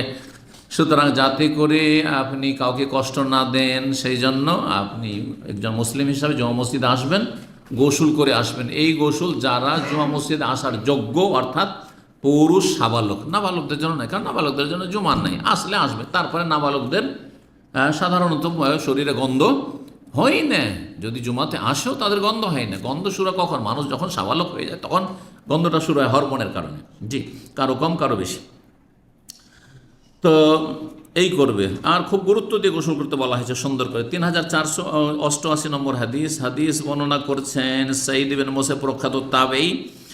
বলছেন তিনি, কাদেমা মুআবিয়া ইবনে আবি সুফিয়ান আল মাদিনাতা, মুআবিয়া বিন আবু সুফিয়ান রাদিয়াল্লাহু তাআলা আনহু খলিফা, তিনি পদার্পণ করলেন, আগমন করলেন কোথায়? মদিনায়। কখন? আখেরা কাদামাতে, সর্বশেষ তার আগমন ছিল। কাদেমাহা, যা তিনি আগমন করেছিলেন হজ করতে এসে, হজ করলেন বা হজের আগে বা পরে মদিনে আসলেন। আর মদিনে এসে ফাখাতাবান, আমাদেরকে খুতবা দিলেন, মসজিদে নববীতে খুতবা দিলেন, কারণ দেশের শাসক তিনি। গতকালকে হাদিসটি এসছে, এখানে শব্দের কিছু পার্থক্য রয়েছে। ফাখরাজা কুব্বাতাম মিন শাআরিন, আর আগের হাদিসটিতে ছিল যে সেখানে রয়েছে কুস্সা, কুব্বা আর ছোট কাফ দিয়ে, আর এখানে কুস্সা সদ দিয়েছিল, কাফ সদ। তো এর মানে হচ্ছে গুচ্ছ, দুটোর মানে হচ্ছে চুলের একটা গুচ্ছ। এক চুলের গুচ্ছ নিলেন, যেটা ওই হাদিসে রয়েছে তার একজন দেহরক্ষীর কাছে ছিল, বডিগার্ডের কাছে ছিল। এইখানে কথাটি নেই। বলছেন ফাকালা মা কুনতু আওরা আন্না আহাদান ইয়াফআলু হাযা গায়রাল ইয়াহুদ, এই পরচুলা, এটা অতিরিক্ত চুল, মানে জাল চুল, যে মহিলারা, এক শ্রেণীর মহিলারা বড় উঁচা খোপা করার জন্য, চুলের সৌন্দর্য বাড়ানোর জন্য কি করে? পরচুলা লাগায়। তো এটা হারাম এবং লানতের কাজ, কাবিরা গুনাহ। নবী সাল্লাল্লাহু আলাইহি ওয়াসাল্লাম কঠোরভাবে নিষেধ করেছেন, এবং লানত অভিসম্পাতের কথা রয়েছে। তো এইরকম একটা চুলের গুচ্ছ নিয়ে দেখালেন খুতবায় চড়ে, যে এইটা যে ব্যবহার করছে এক শ্রেণীর মহিলারা, এটা জায়েজ নয়। বলছেন যে আমি মনে করি, তিনি বলছেন মা কুনতু ওরা, আমি মনে করি না যে আন্না হাদান ইয়াফআলু হাযা, যে এই কাজটি কোনো মুসলিম করবে, গায়রাল ইয়াহুদ, ইহুদি ছাড়া। এটা ইহুদিদের চরিত্র, হারাম কাজ করা, সীমা লঙ্ঘন করা এটা হচ্ছে ইহুদিদের চরিত্র। মুসলিম মহিলা, মুসলিম রমণী আর পরচুল্লা লাগাবে মাথায়, এটা মোটেই না। ইন্নান নবী সাল্লাল্লাহু আলাইহি ওয়াসাল্লাম সাম্মাহু যুর, নবী সাল্লাল্লাহু এটাকে বলেছেন মিথ্যা চুল, মানে চুলে জালিয়াতি। হ্যাঁ, মিথ্যা মানে কি? জালিয়াতি। হ্যাঁ, চুলের জালিয়াতি। জালিয়াতি নয়, কেন খোপা বাঁধা, ধরেন একটা পাত্রীকে দেখতে এসছে আর তাকে মেকআপ করানো হয়েছে, আর মেকআপ করিয়ে যে কত ধোকাবাজি করে, কালোকে একবারে ফর্সা করে দেয়, চেনাই জানে যে এই মেয়েটি সেই মেয়ে, চেনা যাবে না। জি, মেকআপ যদি ধুয়ে মুছে ফেলে দেয় তার চেনা যাবে না যে এই মেয়ে। ওই জন্য অনেকে বিশ্বাসই করে না, না না এই মেয়ে নয়, অন্য মেয়ে দেখিয়েছে, আমাদের সুন্দরী মেয়ে দেখিয়েছে আর খারাপ মেয়ে দিয়ে দিয়েছে। এরকম কিন্তু অনেক সময় দ্বন্দ্ব হচ্ছে আজকাল। কিন্তু তো এই বড় বড় বড় খোপা নিয়ে বসেছে মেয়ে আর চুল রেখে, কারণ আবার বাঙালি পুরুষরা চুলের পাগল, এটা জানেন না? জানেন না? হ্যাঁ, চুলের পাগল। জি, এই কথাগুলো আছে, পরম্পরা আছে। অন্যরাও মনে করে, যারা বাঙালি নয়, ভারত বা পাকিস্তানের লোক, তারা বাঙালি মহিলাদের প্রশংসা করে। কিসের প্রশংসা করে জানেন? এই লম্বা চুলের প্রশংসা করে। কারণ ওদের সাথে যেহেতু বসবাস করেছি, ছাত্র জীবনে লেখাপড়া করেছি, তো ছাত্ররা তো হাসি রসিকতা করে, হ্যাঁ ভাই বাঙালি মেয়েদের নাকি চুল খুব বড় বড় হয়, এইসব কথাবার্তা ওরা সাথী সঙ্গীরা বলতো আমাদেরকে। তো যাই হোক, এই চুল দিয়ে যদি ধোকা দেয় তাহলে সে নবী সাল্লাল্লাহু আলাইহি ওয়াসাল্লামের দলভুক্ত নয়। মান গাশশানা ফালাইসা মিন্না, যারা ধোকা দিবে তারা আমাদের অন্তর্ভুক্ত নাই। সে ওজনে দাঁড়িপাল্লাতে ধোকা দেন আর আপনি আর কিছুতে ধোকা দেন, যেন স্বর্ণ বিক্রি করছে গোল্ড মার্কেটে, আর সেখানে খাদ ভরে রেখেছে, বলছে যে 24 ক্যারেট বা 22 ক্যারেট, আর আছে 18 ক্যারেট। তো নবী সাল্লাল্লাহু আলাইহি ওয়াসাল্লামের উম্মতের লোক নয় এরা, ধোকাবাজ এরা, মৃত্যু। এইরকমই যে পরচুলা যারা লাগায়, যেসব মহিলারা, তারা হচ্ছে জালিয়াতকারী। ইয়ানিল ওয়েসাল ফিসারি, পরচুলা, ওয়েসাল ফিসার মানে চুলে অন্য কোনো জাল চুল মিলানো, ওয়াসালা ইয়াসালু মানে মিলানো। এখানে হাদিসটি শেষ হচ্ছে। আর এই হাদিসের সমর্থন করেছেন, মানে সমর্থক হাদিস হচ্ছে ইমাম গন্দর, বর্ণনা করেছেন শোবা থেকে। ইমাম বুখারী তাহলে ওস্তাদ আদমও এবং ইমাম গন্দর, আর তার ওস্তাদ হচ্ছেন শোবা। এই কথাটা এখানে বুঝালেন। আর এখানে আজকের আলোচনা শেষ হচ্ছে। আর এখানে আলহামদুলিল্লাহ আমাদের দীর্ঘ আম্বিয়া রসুলগণ সম্পর্কীয় হাদিসের পর্ব শেষ হচ্ছে। 22টি পর্বে আল্লাহ রাব্বুল যেন কবুল করেন এবং এর মাধ্যমে আমাদের সকলকে যেন হেদায়েত দান করেন এবং উপকৃত হওয়ার তৌফিক দান করেন।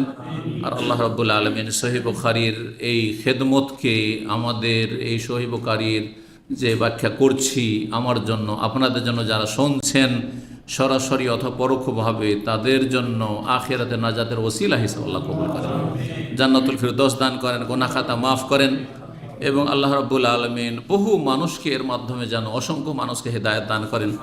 সুবহান রাব্বিকা রাব্বিল ইজ্জাতি আম্মা ইয়াসিফুন ওয়া সালামুন আলাল মুরসালিন ওয়ালহামদুলিল্লাহি রাব্বিল আলামিন।